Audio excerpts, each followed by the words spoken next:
अस्सलाम वालेकुम स्टूडेंट्स। आज हम स्टडीज का चैप्टर नंबर 10 डिस्कस करेंगे। इसके इम्पोर्टेंट पॉइंट्स पहले जो है ब्रीफली डिस्कस करते हैं हमने क्या पढ़ना है, फिर उनको डिटेल में टेक्स्ट में पढ़ेंगे। तो हमने पढ़ना है इस चैप्टर में कि मिल्ड्रम कौन था, आपको स्लाइड पे नज़र भी आ रहा है। और चिप्स जो है वो एक्टिंग हेड कब बना, रॉल्स्टन कौन था, रॉल्स्टन की पर्सनैलिटी कैसी थी, किंग एडवर्ड जो है ये कौन थे और कहाँ के बादशाह थे, कैसे मरे, और रेलवे स्ट्राइक इंग्लैंड में हुई थी, कब हुई, क्यों हुई, इसको डिस्कस करेंगे। और क्रिकलर जो है ये कौन था और जॉन्स कौन था, और क्वीन विक्टोरिया की डायमंड जुबली कब सेलिब्रेट की गई और ये क्या होती है, ग्रेसन कौन था, और एडवर्ड का जो डेकेड था, डेकेड मीन 10 साल का जो एक अरसा था, वो कैसे गुजरा, इनको हम डिस्कस करेंगे इस चैप्टर में। ये इंपॉर्टेंट पॉइंट्स हैं। तो अब आप टेक्स्ट ओपन कर लें, टेक्स्ट का पेज नंबर 23, इनको हम डिस्कस करते हैं।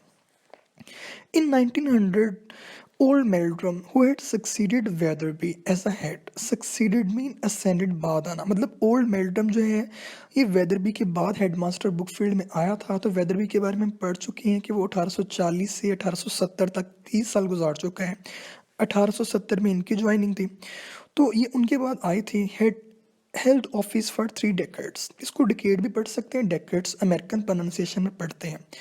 तो 30 साल तक जो है इन्होंने भी अरसा गुजारा, मतलब मेल्ट्रम ने भी 30 साल गुजारे और वेदरबी ने भी ब्रुकफील्ड में 30 साल जो है वो गुजारे। डाइट सडनली फ्रॉम निमोनिया, इनको निमोनिया हो गया था तो अचानक मर गए। In the interval before the appointment of successor, successor mean foreigner, जानशीन, कोई बाद में आने वाला। अब इससे पहले कि अगला हेडमास्टर आता, उसके दरमियान जो वक्फा था, chips became acting head of Brookfield. अब चिप्स सीनियर था तो उनको एक्टिंग हेड बना दिया गया। जब तक असल हेड नहीं आता तब तक किसी की जो ड्यूटी लगाई जाती है हेडमास्टर के तौर पर, उसको एक्टिंग हेड कहते हैं। There was a just the faintest chance that governors might make the appointment a permanent one. कहता बहुत कम जो है इस चीज़ का इम्कान था कि बोर्ड ऑफ गवर्नर जो है वो मिस्टर चिप्स को जो है वो पक्का पक्का हेडमास्टर बना देते। But chips was not really disappointed when they brought in a mayor youngster of 37। लेकिन चिप्स को मायूसी नहीं हुई जब उन्होंने इसको नहीं बनाया। चिप्स की जगह पे 37 साल का एक जवान, उसकी भी शादी नहीं हुई थी, राल्सन उसका नाम था, उसको उन्होंने हेडमास्टर बनाया। Glittering with first and blues, मतलब first and blues mean distinctions, कि उसकी डिस्टिंक्शन जो है वो बहुत ही जो है उसके पास अजाजत थे। तो अलग अलग इसका हम ये भी कर सकते हैं। फर्स्ट मीन उसकी कुरिकुलर एक्टिविटीज़, उसकी निसाबी, और ब्लूज मीन उसकी को करिकुलर हम निसाबी सरगर्मियाँ जो है उसमें उसने काफ़ी अजाज हासिल किए थे। With the kind of personality that could reduce big hall to silence by a mere lifting an eyebrow। अब इस तरह का जो शख्स था, इतना इसका रूप था कि सिर्फ आंख के इशारे से पूरे हॉल में खामोशी छा जाती थी। Chips was not in the running with that kind of person and never had been, never would be। Chips का इससे कोई मुकाबला नहीं था, ना ही वो कभी मुकाबला करना चाहता था, ना ही ऐसा होना था। He knew that, वो इसको जानता था। He was an altogether milder and less ferocious animal। ferocious का मतलब वाइल्ड, मतलब खूनख्वार, क्रूअल, जालिम। अब चिप्स एक माइल्डर, बहुत नरम दिल था, और ये उतना जो है वो जालिम नहीं था जितना कि राल्स्टन था, तो ये उतना फेरोशियस नहीं था। Those years before his retirement in 1930 were studied with sharply remembered pictures। अब उसकी मेमोरीज का तस्करा करने लगे कि उसको बुढ़ापे में 1913 से पहले की जो यादें हैं वो आज भी याद थी। वो क्या थी, वो यादें पढ़ेंगे one by one. A May morning, मई का महीना और सुबह का आगाज, एक वक्त इसको यादें जो है अभी आने लगी हैं, एक याद इनको आई है। The clang of the school bell at unaccustomed time, clang mean घंटी बजना, रैंक, अनअकस्टम अनएक्सपेक्टेड, कि स्कूल की घंटी जो है वो अचानक बजती है। Every one summon to assembly in big hall, summon mean call for, हर किसी को बुलाया जाता है कि आप हॉल में जमा हो जाए। Ralston, the new head, was very pontifical. Pontifical mean overconfident, bossy, बहुत ही मगरूर बंदा, aware of himself, fixing the multitude with the cold, presaging severity। presaging का मतलब प्रेडिक्टिंग, कि मतलब पहली पेश गोई करना, किसी चीज़ के बारे में पता होना। मतलब ये इस तरह की पर्सनैलिटी थी कि इसके बारे में पहले लोगों को पता होता था कि ये बहुत सख्त है, इसकी सख्त नज़रें पहले लोग भांप लेते थे। तो इसने सबको बुलाया, सब लोग हाल में जमा हो गए। You will be all that deeply grieved to hear that His Majesty King Edward VII died this morning। इसने इन्फॉर्मेशन दी कि जो इंग्लैंड के किंग एडवर्ड 7 हैं वो मर चुके हैं। ये इनके बारे में स्लाइड में मैंने लिखा हुआ है। इनका असल नाम एल्बर्ट एडवर्ड था, और ये 9 नवंबर 1841 को इनकी डेट ऑफ बर्थ है, और 1910 में इनकी डेथ हुई थी। डेथ क्यों हुई थी? ये सिगरेट्स और सिगार्स बहुत पीते थे और एक दिन में जो है वो 20 सिगरेट्स 12 सिगार जो है पी जाते थे। इनको स्किन कैंसर हो गया था, ब्रोंकाइटिस हो गया था, इस तरह इनकी डेथ हो गई थी। तो इसने ये ऐलान किया रॉल्स्टन ने, there will be no school this afternoon but service will be held in the chapel at 4:30। इसने कहा कि चैपल का मतलब चर्च है, इसने कहा आज पढ़ाई नहीं होगी। यही सवाल है कि उस दिन क्या हुआ था, स्कूल में छुट्टी, सिर्फ 4:30 जो है वो चर्च के अंदर जो है सर्विस जो है वो मुनक्कद की जाएगी, मतलब दुआ की जाएगी बादशाह के लिए। इसने ये ऐलान किया। ये चिप्स की एक याद थी। अब चिप्स की अगली याद को तस्करा करते हैं। Summer morning on the railway line near Brookfield, the railwaymen were strike. Soldiers were driving the engines. Stones had been thrown at trains. ये ब्रुकफील्ड जो है इंग्लैंड के अंदर जो ना ये स्ट्राइक हुई थी, रेलवे स्ट्राइक। ये रेल वाक़या है 26 सितंबर 1919 में। ये मैंने स्लाइड में मेंशन किया हुआ है कि रेलवे एम्प्लॉइज़ में जो है उनकी वेजेस तनख्वाहें नहीं बढ़ाई जा रही थी, तो उन्होंने कहा कि हम रेलवे जो है वो नहीं चलाएंगे। तो फिर फ़ौज जो है उसकी जिम्मेदारी थी कि आप जो है वो ट्रेन चलाएंगे। तो पत्थर वगैरह ये लोग फेंक रहे थे, तो स्ट्राइक हो रही थी। जिसको वो याद आ रहा है क्यों? Brookfield boys were patrolling the line. Patrolling mean गश्त करना, वॉच करना, निगरानी करना। कि ब्रुकफील्ड के स्टूडेंट की ड्यूटी लगी थी कि आप लोगों ने लाइनों पे खड़े होना है। Thinking the whole business great fun, वो मस्ती कर रहे थे, उसको लग रहा, बच्चों को लग रहा था ये तफरी है। उनकी ड्यूटी इसलिए लगी थी कि ताकि लोग पत्थर ना फेंके ट्रेन पे। Chips was in charge stood little way off talking to a man at the gate of cottage. अब चिप्स को इंचार्ज बनाया गया था, बच्चों को लेके जाना था, और चिप्स जो है वहाँ पे एक झोंपड़ी के गेट पर जो एक आदमी से बात कर रहा था। Young Cricklade approach, please sir what shall we do if we meet any striker. एक स्टूडेंट इनके पास आता है, यंग क्रिकलर, वो इनसे पूछता है कि सर क्या मैं यहाँ पे खड़ा किया गया इसलिए ताकि लोग पत्थर ना मारें, अगर कोई यहाँ पे एहतजाज करने वाला बंदा आता है, हड़ताली आता है, तो हमने क्या करना है, हमने क्या जो है उससे रिएक्शन जो है शो करना है। Would you like to meet one? I don't know sir. Chips आगे से उसे कहता है कि तुम्हें मिलवा दूँ मैं किसी हड़ताली से। वो कहता है मुझे नहीं पता sir. God bless the boy, he talk of them as if they were queer animals out of zoo. अब जिसको याद आ रहा है कि लड़का इस तरह बात कर रहा था उनके बारे में, जिस तरह वो हड़ताल करने वाले लोग जो हैं चिड़ियाघर से कुछ जानवर की तरह बाहर निकल के, जिस तरह चिड़ियाघर से कुछ जानवर बाहर निकल के आगे हरकतें करते हैं, उनको लगता है बच्चे को पता नहीं ये उस तरह के जानवर होगी। बच्चा इस तरह से पूछ रहा था। Well here you are, you can meet mister Jones, he striker. Chips उस लड़के की जो है वो हड़ताल करने वाले एक शख्स से मुलाकात करवा देता है। चिप्स कहता है ये देखो ये भी स्ट्राइकर है, ये भी एहतजाज करने वाला बंदा है, mister Jones. When is on duty he is charge of signal box at the station. Chips उसे बताता है कि आज तो ये एहतजाज कर रहा है, हड़ताल कर रहा है। जब ये ड्यूटी पे होता है, इसकी ड्यूटी ये है कि सिग्नल बॉक्स जो है उसकी जिम्मेदारी उसको संभालने की है। ये क्या होते थे उस ज़माने के अंदर, जो है रेलवे स्टेशन पे जो है झोंपड़ी बनी होती थी कि इनकी जिम्मेदारी होती थी कि हर ट्रेन का टाइम चेक करना, कोई ट्रेन लेट तो नहीं है, ताकि पिछली ट्रेन अगली ट्रेन से कोलाइड ना कर जाए, टकरा ना जाए। तो हर चीज़ का टाइमिंग करना, नोट करना जो है इनकी ड्यूटी होती थी। तो आज ये हड़ताल पे है। मिस्टर जॉन्स, इनके बारे में भी क्वेश्चन आता है। You have put your life in his hands many a time. आप अपनी ज़िंदगी को कई दफ़ा खतरे में डाल, इसके हाथों में डाल चुके हैं। Afterwards the story went around the school. There was Chips talking to a striker. Talking to a striker might have been quite friendly the way they were talking together. उसके बाद, इस वाक़े के बाद पूरे स्कूल में ये कहानी फैल गई, ये बात फैल गई कि भाई मिस्टर चिप्स जो है वो स्ट्राइकर से बात कर रहा था, हालांकि हमें तो उनको रोकने के लिए भेजा गया था, चिप्स उनसे बातें कर रहा था। इस तरह ये बातें होने लगी ब्रुकफील्ड में। Chips thinking it over a good many times always added to himself and that Kathy would have approved and would have also been amused. Chips अक्सर इस बात को सोचता और ये सोचता कि भाई अगर कैथरीन आज होती तो कैथरीन इस चीज़ को पसंद करती, और कैथरीन जो है वो भी लुत्फ़अंदोज़ होती इन बातों से उसे। Because always whatever happened and however the avenues of politics, avenue mean path, रास्ता, twisted and curved. He had faith in England and English flesh and blood, and in Brookfield as a place whose ultimate worth depend on whether she fitted self into the English scene with dignity and without disproportion. अब England के हालात बहुत ख़राब चल रहे थे। सियासत जो है प्रॉब्लम्स के, बादशाहों की आपस में लड़ाई हो रही है, इक़्तिदार की लड़ाई हो रही है। तो उसके बावजूद भी मिस्टर चिप्स जो हैं वो एक पैट्रियट थे। उनका अपने मुल्क पे जो है वो बहुत ट्रस्ट था, एतमाद था। उनके अपने मुल्क के बारे में अच्छा ही वो। He had been left a vision that grew clear with each year of an England for whom days of ease were nearly over, of a nation steering into channels where a hair's breadth of error might be catastrophic. Catastrophic mean destruction, तबाही। अब England जो है इसके हालात काफ़ी ख़राब हो रहे थे। चिप्स उसी चीज़ों के बारे में सोचा करता था हमेशा कि यहाँ पे जो है दिन ब दिन सुकून ख़राब, लड़ाइयाँ, झगड़े और पॉलिटिक्स जो है इसमें गहमा-गहमी। अगर थोड़ी-सी भी जो है वो ज़्यादा बड़ी प्रॉब्लम तो इंग्लैंड जो है इसको बहुत जो है ज़्यादा सफ़र करना पड़ सकता था। चिप्स इन थिंकिंग में होता था। ही रिमेंबर्ड द डायमंड जुबली। अब ये मेन इवेंट है। चिप्स को याद कर क्या याद आया? डायमंड जुबली याद आई। There had been a whole holiday Brookfield. Brookfield में उस दिन छुट्टी हुई थी। ये क्या था इसके बारे में बताता हूँ।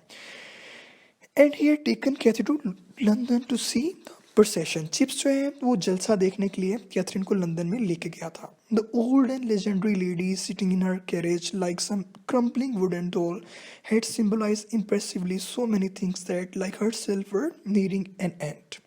Was it only the century or was it an epoch? Epoch mean era. अब चिप्स को वक्त क्या याद आ रहा है? चिप्स को ज़माना याद आ रहा है डायमंड जुबली का। ये डायमंड जुबली क्वीन विक्टोरिया की हुई थी। ये मैंने स्लाइड में मेंशन भी किया है। तो ये क्या होती हैं ये भी मैं साथ बता देता हूँ। 4 तरह की जुबली होती हैं। सिल्वर जुबली, अगर कोई भी बादशाह या मलका जो है अपने दौरे हुकूमत के 25 साल मुकम्मल कर ले, या सालगिरह भी मना सकते हैं वो, लेकिन आमतौर पर ये बात हो रही है दौरे हुकूमत की, तख्त की बात हो रही है। अगर वो मुकम्मल कर ले 25 साल तो वो सिल्वर जुबली मनाते हैं। अगर 50 साल पूरे कर ले अपने तख्त के तो गोल्डन जुबली मनाते हैं। क्वीन विक्टोरिया की गोल्डन जुबली भी सेलिब्रेट की गई थी। अगर 60 साल इक़्तिदार में मुकम्मल कर लें, क्योंकि इन्होंने इक़्तिदार संभाला था 1837 में क्वीन विक्टोरिया ने, तो इनका इक़्तिदार जब 60 साल पूरा हो गया तो इनके जो है अज़ाज़ में डायमंड जुबली का एहतमाम किया गया। तो वो क्वीन जो 70 साल पूरे कर लेती है अपनी दौरे हुकूमत के, तो उसके अज़ाज़ में प्लाटिनियम जुबली जो है सेलिब्रेट की जाती है। तो उस ज़माने के अंदर जो है ये वाहिद क्वीन जो है वो थी जिसने इतना अरसा गुजारा था। इससे पहले कोई बादशाह भी इतनी उम्र नहीं गुजार सका। उम्र नहीं मतलब अपना इक़्तिदार जो है उसको नहीं गुजार सका। हाँ, इसके बाद ज़रूर जो अब रिसेंटली इंग्लैंड की क्वीन है, क्वीन एलिज़ाबेथ सेकंड, उसने जो है वो इसको सरपास कर दिया है। उसकी जो है वो डायमंड जुबली वो भी सेलिब्रेट की गई है, और प्लाटिनियम जुबली उसकी 2020 जो है मतलब 2022 में सेलिब्रेट की जाएगी अगर वो ज़िंदा रही तो इनकी डायमंड जो है वो जुबली सेलिब्रेट की गई थी क्वीन विक्टोरिया की। उस दिन भी ब्रुकफील्ड में छुट्टी थी तो चिप्स जो है वो कैथरीन को लेकर गया था, और वहाँ पे हॉलीडे था ताकि उनको दिखाएं किस तरह जो है वो मलका अपनी कैरिज में बैठ के बाहर जो है वो आती हैं, लोगों को सलाम करती हैं। तो ये चीज़ दिखाने के लिए चिप्स लेकर गया था। And then that franchised Edwardian decade. फिर वक्त आता है किंग एडवर्ड का। ये एडवर्ड 7 है जिसकी मौत के बारे में पहले बताया गया। मतलब क्वीन विक्टोरिया की मौत के बाद ये बादशाह बनती है, उनके बेटे हैं, एल्डेस्ट सन है उनके। तो इनका वक्त आता है, इनके वक्त में जो है वो हंगामे ही थे। फ्रेंचाइड मतलब रेस्टलेसनेस थी, like an electric lamp that goes brighter and whiter just before it burns itself out। मतलब इनका दौर एक ऐसे बरकी लैंप की तरह था, बल्ब की तरह था जो बुझने से पहले ही बहुत ज़्यादा रोशन और सफ़ेद हो जाता है। मतलब काफ़ी ज़्यादा प्रॉब्लम्स ये कि जो लिबरल हैं वो पावर में आ चुके हैं और वहाँ के लोग तबकों में बढ़ चुके थे, गरीबों की कोई नहीं सुनता था। अब ये ब्रीफ सा इंट्रोडक्शन बताएंगे कि उसमें क्या क्या जो हमने मेंशन चीज़ें डिस्कस करने हैं। Strikes and lockouts. अब एहतजाज चल रहे हैं, तालेबंदी हो चुकी है, शैम्पेन सपर्स को शैम्पेन बोलेंगे, मतलब शराबें चल रही हैं। अनएम्प्लॉयड मार्चेस, जो बेरोज़गार लोग हैं वो सड़कों पे एहतजाज कर रहे हैं, जलसे निकाल रहे हैं। चाइनीज़ लेबर, इनके बारे में बात हो रही है कि चाइना के मज़दूरों को प्रॉब्लम्स। टैरिफ रिफॉर्म, वहाँ पे टैक्स का निज़ाम जो है इन्होंने मुतारफ़ करवाया था कि वो चीज़ें जो दूसरे ममालिक से आएंगी तो उस पर टैक्स लगेगा। HMS ड्रेडनोट, ये HMS ड्रेडनोट जो है ये क्वीन विक्टोरिया के जो है वो ज़माने के अंदर जो है ये एक बहरी जहाज़ बनाया गया था। तो उस ज़माने का ये सबसे बड़ा जंगी जहाज़ था। तो HMS का मतलब हर मेजेस्टी शिप। तो क्वीन विक्टोरिया की डायमंड जुबली से, सॉरी गोल्डन जुबली से पहले जो है डायमंड भी सेलिब्रेट हुई थी, गोल्डन भी हुई थी। तो गोल्डन जुबली से पहले जो है ये जहाज़ मुकम्मल हो गया था, तो उन्हीं के नाम पर जो है ये HMS का नाम उसका रखा गया। तो इस जहाज़ का तस्करा हो रहा है कि ये जहाज़ को दोबारा जो है रिबिल्ड किया गया था। उस ज़माने में ये कोलाइड कर गया था, तो दोबारा ये एडवर्ड के ज़माने में इसको जो है वो रिफॉर्म किया जाता है, इसको दोबारा जो है इसकी मरम्मत की जाती है। मार्कोनी का तस्करा होता है, ये मार्कोनी भी उन्हीं के ज़माने का है। 1901 में इसने जो है रेडियो को इन्वेंट किया था। ये उसके किंग एडवर्ड के ज़माने का ब्रीफ इंट्रोडक्शन दे रहे हैं हमें। होम रूल फॉर आयरलैंड, अब आयरलैंड भी आज़ादी के लिए लड़ रहा था। डॉक्टर क्रिपन, इनके बारे में भी बात होती है। डॉक्टर क्रिपन कौन है? उस ज़माने में काफ़ी ज़्यादा अखबार जो है इन्हीं के जो है वो बारे में भरी हुई थी कि इनको फांसी दी गई थी। क्यों फांसी दी गई थी? कि इनका मामला काफ़ी ज़्यादा जो है वो एम्बिगुअस सा था कि इनकी बीवी जो है इन पर इल्ज़ाम लगा था कि इन्होंने अपनी बीवी का कत्ल किया है। ये एक अमेरिकन डॉक्टर थे, इंग्लैंड में कैंप पसीट थे। लेकिन इनका ये कहना था कि मेरी बीवी का कत्ल नहीं हुआ, असल में मेरी बीवी मुझे छोड़ के चली गई थी, मैंने सिर्फ शो किया कि वो कत्ल हुआ है लेकिन असल में कत्ल नहीं हुआ। तो मैंने ये इसलिए शो किया था ताकि लोग जो हैं वो मुझसे बार बार ये ना सवाल करें बीवी क्यों छोड़ के गई है। लेकिन बाद में इनकी इन्वेस्टिगेशन हुई और इनको जो है वो उसी वजह से फांसी दी गई। तो ये क्लियर नहीं था कि आगे इन्होंने किया कि नहीं किया। इस पर मूवी भी बाद में ये बनाई गई थी। तो ये भी उन्हीं के ज़माने में हुआ था। फिर सफ्रेजाइटिस। अब सफ्रेजाइटिस क्या है? ये भी एक मूवमेंट है। इंग्लैंड के अंदर मूवमेंट चली थी औरतों की वोट देने के हक में, मतलब औरतों को हक नहीं था कि वो इलेक्शन में वोट दे सकें। तो ये मूवमेंट चली थी इंग्लैंड में कि हमें हक मिलना चाहिए। तो उस मूवमेंट का नाम भी जो है वो मैंने स्लाइड के अंदर मेंशन किया हुआ है, आप देख सकते हैं। सफ्रेज मूवमेंट, औरतों की वोट देने की हक की मूवमेंट, ये भी उसी के ज़माने में चली थी। फिर द लाइन्स ऑफ चटेल्जा। अब चटेल्जा क्या है? ये टर्की के अंदर जो है, ये टर्की का एक सिटी है। तो उसकी बात हो रही है कि फर्स्ट वर्ल्ड वॉर के बाद जो है वो उसकी बाउंड्रीज मुतारिफ करवा रहे थे कि कितना हिस्सा टर्की को दिया जाए। तो उसकी बाउंड्रीज के बारे में जो है वो थोड़ी सी गहमा गहमी चल रही थी, वो भी इसी के ज़माने में के बाद की बात की है। लेकिन उसी जो है इस असल में इसका ज़माना तो 1910 तक है, लेकिन इसके ज़माने को अक्सर फर्स्ट वर्ल्ड वॉर जो है उस ज़माने तक भी रेफ़र किया जाता है। तो ये बात तो बॉर्डर लाइन की, ये फर्स्ट वर्ल्ड वॉर के बाद की है। अप्रैल इवनिंग विंडी एंड रेनी। फिर इनको याद आ रहा है ये सारी यादें कि अप्रैल की शाम है, हवाएं चल रही हैं, तेज़ हवाएं, बारिश भी हो रही है। The fourth form construing Virgil. इनकी जो चौथी क्लास है वो वर्जल। वर्जल शायर है, रोमन पोइट। इसके बारे में मैंने पीछे मेंशन किया हुआ है, पहले बताया हुआ है। ये पोइट था, रोमन पोइट। तो इनकी क्लास जो है वो पढ़ रही है, उसकी पोइट्री पढ़ रही है। Not very intelligently for their was exciting news in the papers. ज़रा जहाना से नहीं वो इसकी तशरीह कर पा रहे बच्चे, क्योंकि अखबार में एक खबर आई थी। Young Grayson in particular was careless and pre occupied. अब ये जो एक स्टूडेंट के बारे में बताया जाएगा कि यंग ग्रेसन जो स्टूडेंट था ये अपने ख्यालों के अंदर जो है वो गुम था। क्यों? Quite a nervous. Grayson stay after the rest. Grayson पीछे मतलब बैठा हुआ था। चिप्स ने इससे पूछा कि क्या हुआ है। Then Grayson, I don't want to be swear because you are generally pretty good in your work but today you don't seem to have been trying at all, is anything the matter. Chips ने पूछा, Grayson तुम अच्छे student हो, मैं नहीं चाहता कि मैं तुम पर सख्ती करूँ, तुम एंड पे जाके बैठे हुए, छुप के बैठे हुए। तुम्हें क्या हुआ है? तुम अच्छे नहीं, सही लग नहीं रहे, कोई प्रॉब्लम है तुम्हारे साथ, कोई मसला है? No sir. वो कहता है नहीं सर। Well we'll say no more about it. Chips कहता है चलो मैं मजीद तो तुमसे बहस नहीं करूँगा, but I shall expect better things next time. Chips कहता है मैं तवक्को करता हूँ कि तुम अगली दफ़ा ऐसा रवैया अख्तियार नहीं करोगे। Next morning it was noised around the school that Grayson's father had sailed on the Titanic and no news had yet come through as to his fate। अब बाद में अगले सुबह ये पता चलता है कि इसके वालिद जैक ग्रीसन की वो टाइटैनिक जहाज़ में सफ़र कर रहे थे। और टाइटैनिक क्या है इसके बारे में मैंने मेंशन किया हुआ है। ये भी इंग्लैंड ने जो जहाज़ बनाया था उस ज़माने के अंदर जो है सबसे बड़ा जहाज़ था। तो ये पहला सफ़र इसने शुरू किया था लंदन से अमेरिका की तरफ 1912 में। और इसके बारे में कहा जाता था ये अनसिंकेबल शिप है, कभी भी ये डूब नहीं सकता। और बड़ा गुरूर था इसके जो है मतलब कैप्टन को, कप्तान को भी, जो इसको चलाने वाले थे। कहा जाता है कि इसके रास्ते के अंदर जो है एक आइसबर्ग आ जाता है। आइसबर्ग क्या होता है? बर्फ़ का तोदा, मतलब बर्फ़, एक ग्लेशियर अगर बर्फ़ का टुकड़ा बर्फ़ से जो है अलग हो जाए, ग्लेशियर से अलग हो जाए और समंदर में तैरना शुरू कर दे, उसको आइसबर्ग कहते हैं। वो दूर से दिखने में छोटा दिखाई देता है लेकिन नीचे गहराई उसकी बहुत ज़्यादा होती है। तो दूर से जब ये दिखा तो जो कैप्टन चला रहा था टाइटैनिक जहाज़ को, उसने कहा ये छोटा सा है, हमारा था जितना बड़ा है इसको कोई भी तबाह नहीं कर सकता। तो उसने अपने जहाज़ का जो है वो रुख नहीं मोड़ा। लेकिन जहाज़ जब उसे टकराया तो आइसबर्ग नीचे से बहुत ज़्यादा जो है वो गहराई में था। तो इसके अंदर सुराख हो गए और इसके अंदर जो है वो तकरीबन मुसाफिर 2204 मुसाफिर थे। तो इतना गरूर था उन लोगों को जब इन्होंने जहाज़ बनाया कि इसके अंदर लाइफ बोट्स भी नहीं रखी, जो कश्तियाँ रखी होती हैं अक्सर बचाने के लिए, वो भी सिर्फ 20 रखी गई। उसकी कैपेसिटी हर एक की 60-60 होगी। तो तकरीबन 700 लोग ही बच पाए, बाकी 1500 लोग मर गए थे। तो अब ग्रेसन परेशान था कि इसके वालिद भी उसी जहाज़ में सफ़र कर रहे थे। इसमें मूवी भी बनी हुई है, टाइटैनिक मूवी भी आप इंग्लिश देख सकते हैं। उसमें भी वो उसकी सारी स्टोरी को कैप्चर करते हैं। ओके। तो अब ग्रेसन जो है वो परेशान था क्योंकि खबर कोई नहीं आई थी कि उसके वालिद बचे हैं या नहीं बचे। तो टेंशन में था। Grayson was excuse lesson for a whole day. The school centred emotionally upon his anxiety. अब ग्रेसन से सबक भी नहीं सुना गया और सारे स्कूल ने जो है वो उसे तज़ियत की then came the news that his father had been among those rescue. बाद में खबर है कि इसका वालिद उन लोगों में शामिल है जो बच गए। Chips shook his hand with the boy. Well, I'm delighted, Grayson. A happy ending. You must be feeling pretty pleased with this. बाद में चिप्स ने इसके साथ हाथ मिलाया। चिप्स ने कहा मुझे खुशी हुई है कि तुम्हारे वालिद बच गए हैं, तुम खुश होगे। यस सर, उसने कहा जी सर मैं खुश हूँ।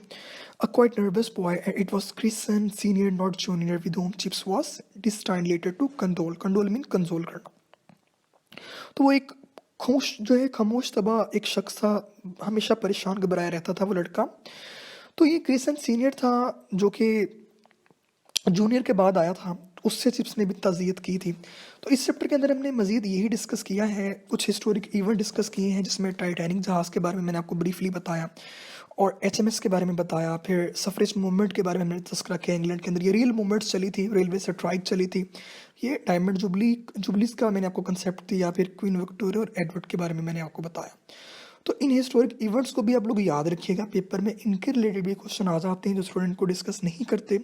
तो मज़ीद कोई क्वेश्चन हो तो आप जो है वो ज़रूर कर सकते हैं। तो होपफुली आपको समझ लग गई होगी। Thank you very much. अल्लाह हाफिज़।